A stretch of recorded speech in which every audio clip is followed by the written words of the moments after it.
नीलम Bhojpuri channel के subscribe करे खातिर लाल बटन पर उंगली दबाई और घंटी के चिन्ह पर क्लिक करके नया नया भोजपुरी गीत के आनंद उठाई। हर महला अटारी बीचे ए महला अटारी बीचे बैठ के गुजरिया उड़ावतरी रे गोरी लाल की चुनरिया उड़ावतरी रे गोरी लाल की चुनरिया।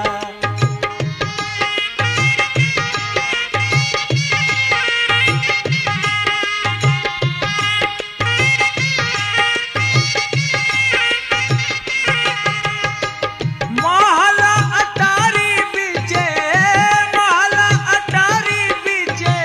बैठ के गुजरिया उड़ावतरी रे गोरी लाल की चुनरिया उड़ावतरी रे गोरी लाल की चुनरिया।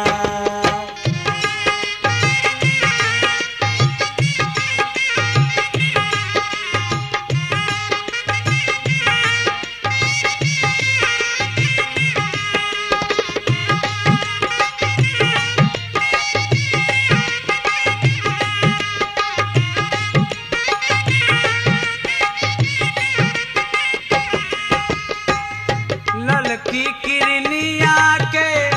लाली अंजोर बा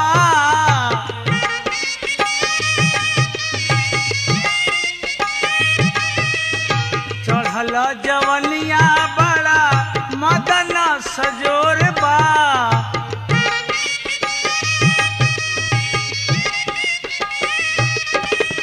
ना जाने होई के कर ना जाने होई के कर आँखी के पुतरिया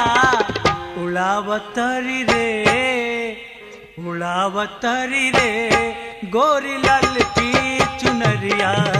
उड़ावतरी रे गोरी लाल की चुनरिया।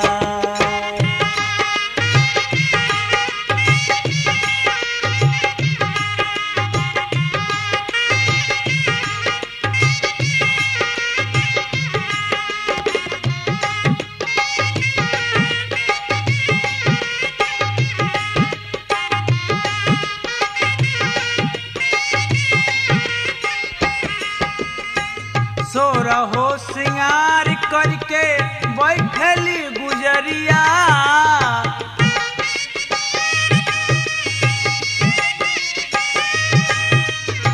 मन करे हमारा पर फेरती नजरिया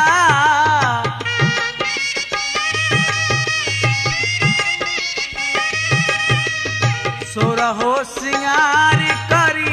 बैठली गुजरिया मन करे हमारा पर फेरती नजरिया जिया कर छीन ली फेंक के रसरिया उड़ावतरी रे गोरी लाल की